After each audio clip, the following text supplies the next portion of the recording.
Assalamualaikum warahmatullahi wabarakatuh.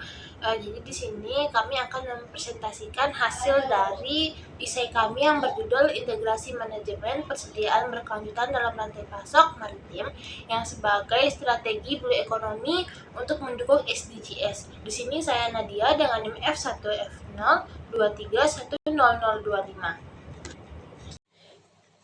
Indonesia sebagai negara kepulauan sangat bergantung pada transportasi laut terutama untuk distribusi komoditas perikanan. Banyak sekali pelabuhan kecil yang masih belum memiliki fasilitas penyimpanan yang memadai, yang mana hal ini mengakibatkan kualitas produk laut seringkali menurun selama pengiriman. Hal ini juga memicu pemborosan dan juga hilangnya nilai ekonomi. Lalu dibutuhkannya manajemen persediaan yang lebih berkelanjutan agar aliran barang tetap stabil, efisien, dan juga ramah lingkungan. Selanjutnya pada identifikasi permasalahan utama, di mana permasalahan ini yang muncul cukup kompleks, mulai dari minimnya cold storage atau penyimpanan terbatas, lalu pencatatan stok yang masih manual, hingga koordinasi yang lambat karena tidak ada sistem real time. Selain itu juga ada fasilitas penyimpanan yang sudah ada pun seringkali boros energi, dan juga sumber daya manusia di pelabuhan juga belum semuanya siap memakai teknologi digital. Jadi faktor-faktor ini membuat proses distribusi menjadi tidak efisien. Jadi permasalahan ini tuh menyebabkan penumpukan barang, keterlambatan distribusi, hingga produk laut yang akhirnya menghambat penerapan prinsip ekonomi. Selanjutnya yaitu pentingnya manajemen persediaan berkelanjutan, di mana hal ini sangat penting untuk mengurangi kerusakan produk dan juga menekan biaya dan juga menjaga kualitas komoditas laut. Dengan menyimpan dan mendistribusikan dengan cara yang benar, pemborosan ini bisa dikurangi dengan drastis juga. Selain itu, energi untuk pendinginan bisa digunakan lebih efisien lagi, dengan dampaknya itu bukan hanya pada ekonomi saja, tetapi juga pada pemerataan pangan laut ke berbagai daerah. Selanjutnya yaitu penguatan konsep melalui studi kasus tuna, di mana contoh paling nyata yang bisa kita lihat pada rantai pasok tuna ketika sistem cold chain-nya diterapkan secara modern. Jadi kualitas tuna ini bisa terjaga dari titik penangkapan hingga ke konsumen dengan teknologi seperti sensor suhu yang membuat proses pemantauan lebih mudah. Selain itu, pendingin hemat energi yang dapat menekan biaya operasional yang dibandingkan penyimpanan tradisional, yang mana hasilnya kerusakan pada produk dapat ditekan lagi dengan sangat signifikan.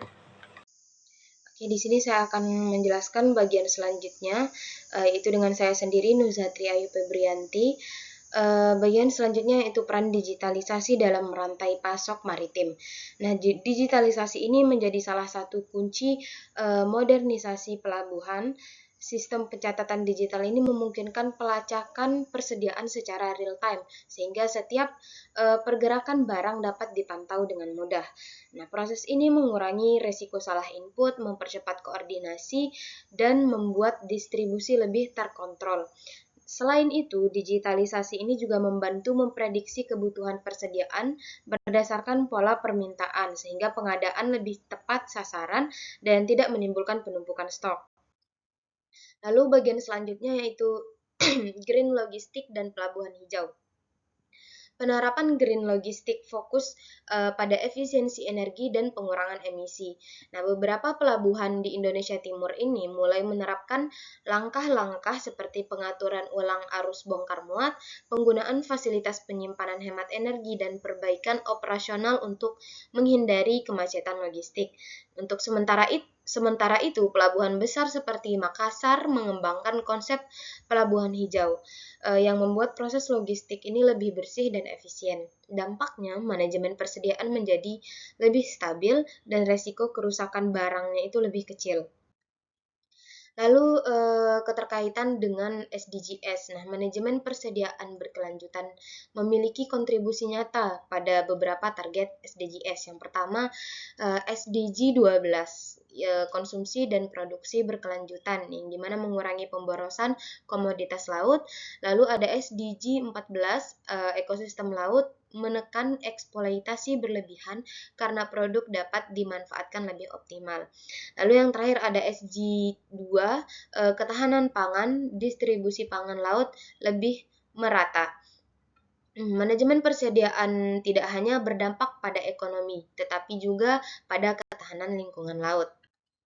Lalu ada tantangan implementasi. Walau manfaatnya besar, implementasinya ini masih memiliki beberapa hambatan. Nah, beberapa hambatan ini yaitu ada infrastruktur belum merata, terutama pelabuhan kecil. Lalu ada teknologi cold chain dan sistem digital ini membutuhkan investasi yang besar.